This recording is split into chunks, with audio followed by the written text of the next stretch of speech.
Mamoyo Jezabele ndoki monene na bonzambe amibengi matriache po a séduire ba ignorant na complicité ya nkankenza na ejibaba na satana o. Oh mamoyo Jezabele ndoki monene na bonzambe amibengi matriache po a séduire ba ignorant na complicité ya kankenza na ejibaba na satana o. Bobima kati na bango e bobikisa milimo na bino bobima kati na bango e bobikisa milimo na bino bobima kati na bango e bobikisa milimo na bino bazali bana na satana o batinda mipo bamema bino na lifelo. Bien aimé dans le Seigneur libota na nzambe batu yesu akufela bandeko ya biso Bilmen Nzambe ya pambola bino bisiklo subino bozwami au nom de Jésus-Christ. Quelle grâce divine, des ténèbres à la lumière, de la mort à la vie. Abonnez-vous pour ne pas rater nos vidéos. Quelle grâce! On a battu Yesu akufela.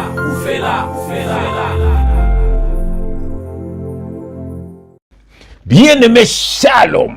Quelle grâce, quelle joie, il m'a tant toi Gaboui pour nous coller Moussabana Nanzambe, bien-aimé corps étranger, bien-aimé écoti déjà na Bonzambe, écota déjà koutou déjà bandakala na Bonzambe, botala oyo maman oyo, bien-aimé ceux qui fifi kindela, bien-aimé dans le Seigneur, matriarche, voilà, tout ça c'est un patriarche Abrahamite, tout comme une matriarche, bien-aimé bayaka bon pour nous séduire, bien-aimé na complicité ya kankenza na Ejiba, soi-disant l'archevêque, Ejiba ceux qui y a mampia. Soi-disant mokonzi ya l'église ya réveil ya Congo bien aimé beaucoup ka bino monde bazo présenter bien aimé bandoki bien aimé ba ko séduire bino bien aimé epesi passe epesi mawa sortez du milieu de bien aimé ba Jézabel bien aimé majorité ba maman oyo bangonde ba memi ki deux fois na bonzambe naza na sœur nanga moko benganga oh papa na kendaki pa maman moko boy na Londres soi-disant prophétesse akomi ko draguer bien aimé dans le Seigneur botala bandoki baye ko bebisa bonzambe botala bamimi mokili na bonzambe botala ilateli botala suki na ye botala bato batioko baza bato na nzambe te baza brisé te bien aimé dans le Seigneur botano ba photo yo bien aimé photo ya liboso bozo mona wana archevêque ngoye wana archevêque ce qui président représentant légal des églises de réveil yoka bien aimé le chef des confessions religieuses, bien-aimé, l'archevêque Ejiba Yamampia. Boyoka bandoki na bandoki. Bien-aimé, botala bangwana. Bangonde baza ko conduire Jézabel loyo. Bangonde mutu bien-aimé dans le Seigneur. Bazo mema ki bondoki na bonzambe. Botala deuxième photo. Kankenza. Bien-aimé, botala elamba ninyoyo. Elamba ninyoyo, bien-aimé dans le Seigneur. Bien-aimé, nyosoka kindoki na kindoki. Pona ko séduire. Baleki même na ba catholique. Botala sko photo, botala na Moïse Matuta, ye pas di nombre, Moïse Matuta, voilà, ye pas di nombre na bango, bien me bandoki na bandoki, bolandaka bateau te, botala cinquième photo yangwana, bazo kata riban, bo riban ninyo bazo kata, bo bisanga nano, riban ninyo yo, kaka luka makamba mokili, ne domane ki Moïse mbiye kuna, bako font l'église ya sika, babo ki masanga, bakati riban, bien aimé, rien à voir na bonzambe, eza ba commerce na bango, bien aimé, bako de ko luka mbongo na bonzambe, comme ma batu na li felo bana na satana, botala elateli na bango, botala sko photo oyo, botala, bandoki na bandoki, botala nde batandami wana, bien aimé, botala ndenge batandami wana, le banza mezo le ba revêtez-vous de Christ, mais bango yokata, bango tala, babilamba oyo ya bato catholique bake kola tongo pona ko séduire bino voilà ezaka pona ko séduire bino eza bana na nzambe te bilamba oke savoir na bonzambe bien ba memi ki théâtre na bonzambe ko séduire bino lokwa bino bolingaka mamonambwa voilà yo mamonambwa yangwana ta bozo mona bilamba wana bozo kanza baza bato na nzambe botela siko photo oyo botela mamangu yeyo botala Jézabel ngo yeyo tala tioko tala suki tala na croix aibse biso croix oyo elakisi nini Croix oyo elakisi nini Jésus-Christ atikala koya na croix te avant que Jésus-Christ ya basalaki ko boma batu na ba croix voilà croix ezali ya diable yon to mona ba rose croix ba croix renversée ba croix rouge ba croix verte lingami na nyoka bon que biso nde bana nzambe tolonga ne kulusu voilà mais bango so bazo représenter ba croix moni boke na mukili bomona kuna ba secte ba rose croix balataka ba croix bon na bonza biso balati ba croix bien aimé ce sont des sorciers mama oyazantoki bien aimé bokabona na batoyo bobikisa milimu na bino botano video oyo ndenga zo présenter ejibawana yoka na zo présenter ye yoka ba titre zo pesa ye voilà kaka bango mibali na bango kaka bango bandoki na bango kaka bango banganga na bango bien aimé ezali organisation d'hommes, rien à voir Nanzambe. Yemokalobi le chef des confessions religieuses. Dieu n'est pas dans la religion. Alléluia. La religion vient des hommes. Religion nabiso boye. Religion nabiso kimbangiste. Religion nabiso bouddhiste. Religion nabiso catholique. Religion nabiso musulman. Voilà. Biso tout ça nakata religion te. Dieu est esprit. Et il faut que ceux qui l'adorent en esprit et en vérité. Bien-aimé le Seigneur de Seigneur Jésus-Christ alobaki sortez du milieu de bazoko sabino na butu basala makambo minene bandoki na bandoki bayebaka mwana nzambe na brisement bato bazata brisete bien me bayeko luka mbongo na bonzambe bandumba nanu ya molimo et puis bandumba pe ya nzoto bien me bavimo ya salité ce ne sont pas des enfants de Dieu bazo mema bino na lifelo balia kabino mbongo tongo midi pokwa pe butu tela nanu mama oyo Jezabel ya fifi soki ki nela soki ki neke soki ki nduku yoka nenga zo présenter mukonzi na bango ya ténèbres yoka na zo présenter les chefs des confessions religieuses yoka batika zo pesayi yomoko landa preto zonga au nom de Jésus-Christ. Notre l'archevêque président, représentant les gars de l'église de réveil, et chef de confession religieuse, l'archevêque est ici là,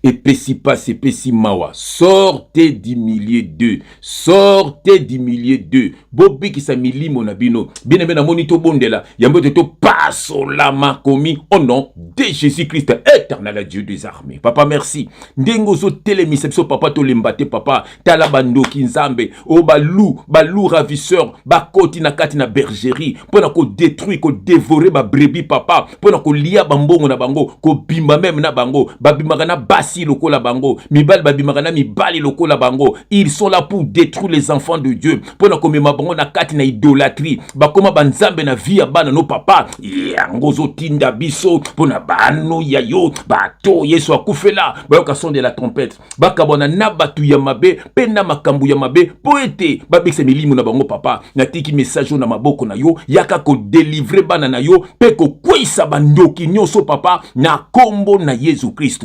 Que le Saint-Esprit parle pour l'édification de ton peuple. Au nom de Jésus-Christ, nous avons ainsi prié et nous disons Amen. Ah, bien aimé, Hosanna adresse à bien. Awa, pembe na pembe. Vérité de veri. Révélation de rêve. Uniquement pour na bateau yeso akufela. Bien aimé, yeso akufela yote, Rolanda bateau. Oh, sœur nanga, yopo kokoma Jézabel. Voilà. Frère nanga, yopo kokoma kolanda ba Jézabel. Okompe kolanda, okompe faux serviteur de Dieu. Okomi fils du diable. Voilà. Pa bato lingika kolanda bato. Yesu asa kufa pona yo. Aloba ki tout est accompli. Landa kaka Yesu. Bekisa molimo na yo. Alobi celui qui croira sera sauvé. Lui et sa famille. Pourquoi tu ne veux pas croire à Jésus-Christ? Pourquoi tu ne veux pas croire à l'œuvre de la croix? Pourquoi ngo landa kaka bato? Banto qui bien aimé le Seigneur, oh Ndekonangai, laisse-moi te dire, Hosanna adresse à bien. Bien Hosanna bala Yesu. Simplement c'est quoi? C'est le créateur de toutes choses. Il a envoyé ton frère pour te fungolo bongo. Ozala iyumate, alléluia. Ozala malanda ngombete. Ozala un enfant de Dieu tout fait. Le plus violent de mon côté à l'eau zala violent bien aimé na makambo nzambe kozala yumate basaka na note baloka bambongo pampambate bandoki bakoma na bonzambe batali sa chance bakoma na bonzambe bien aimé bayeko kosabino ba magicien bato kabal juive bayeko kosabino po ba memebino na enfer bien aimé tike nzamba pambolo ndokozuli bakuya kolanda ndeko na yo bien aimé voilà. epesi pasi epesi mawa bana na satana baye kokosa batu baye komema batu na enfer bien-aimé soki fifi kindela Jézabel tala kaka ndenge na ye baye bakamona nzambe na brisement. 2 Corinthiens 5:17. Si quelqu'un est en Christ, il est une nouvelle création. Les choses anciennes sont passées, voici toutes les choses. Le nzambe précisé, toutes les choses sont devenues nouvelles. Et la teli na yo, et l'obéli na yo, l'olengi na yo, façon na yo est changé. Parce que ce n'est plus toi qui vis, c'est Christ qui vit en toi. Mais talabango, c'est le diable qui vit en eux. Bien, mais talandenge balataka, talandenge bazalaka. Ce ne sont pas des serviteurs de Dieu. Ce ne sont pas des enfants de Dieu. Nous sommes dans la nouvelle alliance. Nzambe, bien aimé, akufela motunyonso. Landaka kayesu. Alors, voici les miracles qui accompagneront ceux qui auront cru en mon nom. Ils chasseront les démons. Ndekolango sana besoin mutute bazoko sayo kangamande na nzambe ko kangamana muta mokilite nzamba tinaka ba messager lokwa biso ba messager kaka po bane balungwa na mabe ba na bulamu. Simplement c'est ça. Bakabona na batu ya mabe bakabona na makambu ya mabe. Simplement c'est ça. Bazako sabino bien aimé dans le Seigneur matriarche. Voilà. Nous avons un patriarche Abraham, surtout comme un matriarche. Voilà, matriarche. Ba Jézabel ou vini bien Seigneur. Ok, nzamba lobi to longolate, to bakisate. Jésus-Christ ayaki ko longolate, ayaki ko bakisate, mais ayaki ko kokisa. Parce que nous c'est na loi, ça parlait que de lui. Alléluia. Yango ayaki ko kokisa. Bien dans le Seigneur na loi, ba prophète nous bandolo ba ainsi dit l'Éternel. Ainsi dit l'Éternel. Mais tant où Jésus-Christ aye, a comme koloba, en vérité, je vous le dis. Alléluia. Donc c'est lui, alléluia. Il s'est fait homme pour venir te sauver. C'est lui. Alobi, je ne suis pas venu abolir la loi ni les prophètes, mais je suis venu l'accomplir. Alléluia. Oya zana Yesu akokisi nyonso. Tambola kaka na kubanga nzambe. Tambola na vie de prière. Baza koko sayo. Et puis prière ngote ezate ya mécanique. 10 heures, 2 heures, 3 heures. Lukuta, bien aimé le Seigneur. Lukuta, ata 1 minute, ata 2 minutes, ata 10 minutes, ata 30 minutes. Yo kaka nanzambe bien-aimé na tongola muki osambeli obima ki ozongi osambeli avant la lo sambeli avant lia osambeli alobi to reconnaître ye en toutes choses nyoso zo sala ezana makasi na ye ezali ngulu ya onto lobaka quelle grâce pourquoi bazako ko sabino mais bango be babakisi bakomi ba matriarche tala ba mèche tala ba tchoko tala ba bijou ba toi loyenge ce ne sont pas des serviteurs de Dieu tokotanga verset moko be menaki na Apocalypse chapitre 22 verset 18 à 19. Et je vais prendre mes lunettes pour n'attendre malam. Alléluia. Mais je vais prendre mes lunettes. Alléluia. Il faut n'attendre malam. Il faut la sauver. Alléluia. Kabona na ba jiba oyo. Kabona na ba kankenza oyo. Kabona na ba fifi kindela oyo. Jézabel, matriarche. Kabona na ba toyo. Ba yeko détruire bino. Ba yeko meme bino na lifelo. Mais je vais essuyer mes lunettes pour n'attendre malam. Alléluia. Pour ceux qui n'attendent mabe. Tango kokufa papa tunio. Oh papa. Natileka na bango. Pour faire chef atanga mabe. Mais je mets mes lunettes. J'aime quand je mets mes lunettes, quelle grâce, alléluia. Bien, dans Apocalypse, chapitre 22, verset 18 à 19. Et je veux lire au nom de Jésus-Christ. Je le déclare à quiconque entend les paroles de la prophétie de ce livre. Alléluia. Si quelqu'un y ajoute quelque chose, Dieu le frappera des fléaux décrits dans ce livre. Et si quelqu'un retranche quelque chose des paroles du livre de cette prophétie, Dieu retranchera sa part de l'arbre de la vie et de la ville sainte décrit dans ces livres. Voilà. Bien aimé, nzamba lobi, mutua longolate, mutua bakisate. Babon ba bakisa a komi matriarche na kat na bonzambe. Voilà, ba bakisi bino ba dime et komi bambongo chaque fin du mois. Botangi yango wapi, baza koko sabino, la dime ça n'a jamais été de l'argent. Bien aimé, baza koko sabino, retour siko komi nembongo, baza koko sabino. Bien aimé dans le Seigneur, ba eko détruit bino. Bien aimé biloko nyoso yo, ba organisation nyoso yo, ezaka pona ko benda mbongo, pona ko détruire ba foi na bino, ko comme ça bino esclave. Nzoka yeso so longolo esclave, yeso so bikisa yo, o koma mwana na nzambe, ko landa bato yo te, ba ko kosa bino. Et puis moi si akoki jamais koza autorité devant mobile na makambo nzambe. To ko tanga yango bien aimé nazali na 1 Timothée chapitre 2 verset 12 à 13. Et je vais lire au nom de Jésus-Christ. Bien aimé yoka Je ne permets pas à la femme d'enseigner. Alléluia. Je ne permets pas à la femme d'enseigner ni de prendre de l'autorité sur l'homme, mais elle doit demeurer dans le silence. Verset 13. Car Adam a été formé le premier, Ève ensuite. Adam n'a pas été séduit, mais la femme séduite s'est rendue coupable de transgression. Verset 15. Elle sera néanmoins sauvée en devenant mère si elle persévère avec modestie dans la foi, dans l'amour et dans la sainteté. Voilà, maman, il faut comme ma mère.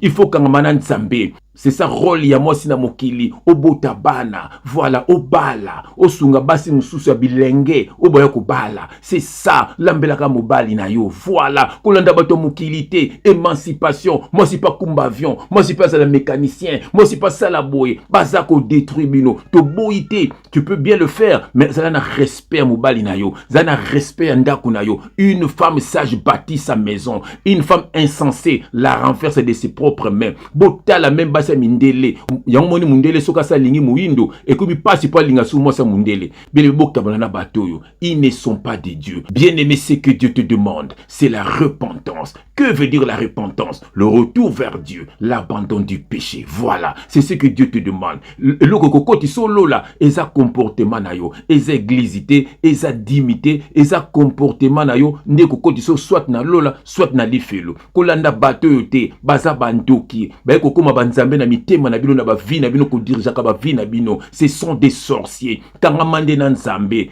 kangamana nzambe bene be bikisa molimo na yo. Yo kano nzimbo yo na kombo na Yesu Christ. Ma faux prophète, Tozana Bino Mayele, Okomema Mutu, Tiena Lifelo, Sika Bino Moko.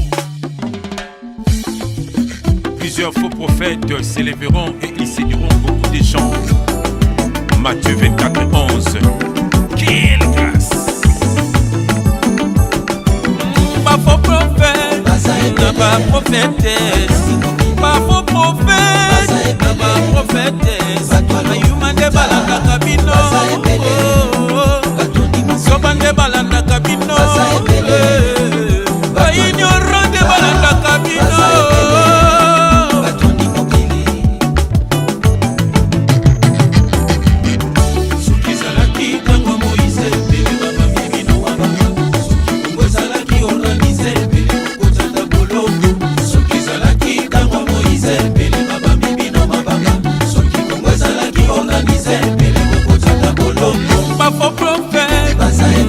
Prophétesse, ma faux prophète, ma prophétesse, Ayumande balanda kabino,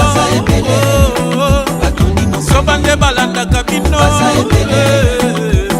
Ignorante balanda kabino.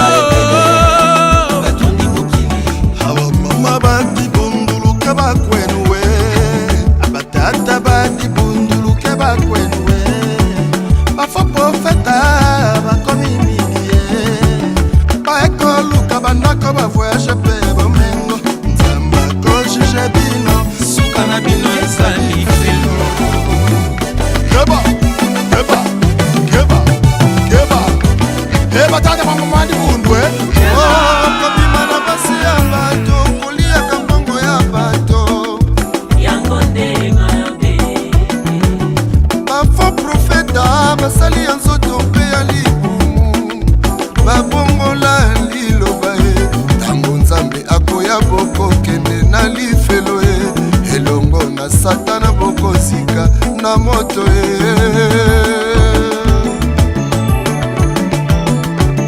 makamba bomoi na yo kobetela moninga mbangombango te senga discernement epai ya nzambe nyonso baloba euti na nzambe te bien-aime ozala mayele Ézéchiel 13:9 Lobi, ma main se rencontre les prophètes, les visions sont vertes. Prophétie ya solo ezali loba ya Nzambe, wana yango bikisa bomoi na yo. Oh, mon dit l'homme qui se confie dans l'homme.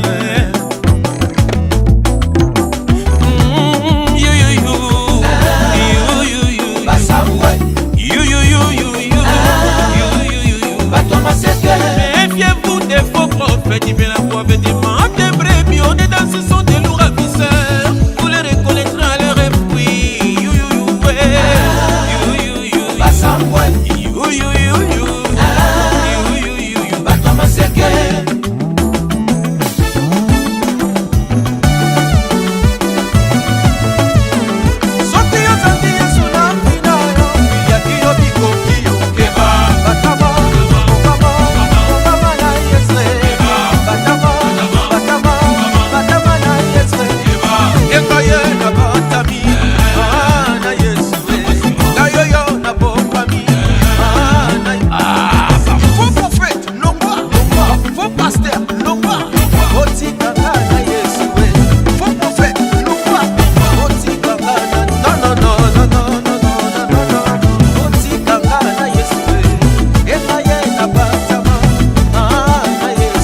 Que Dieu te bénisse, que Dieu te visite. Au nom de Jésus-Christ, Amen. Quelle grâce!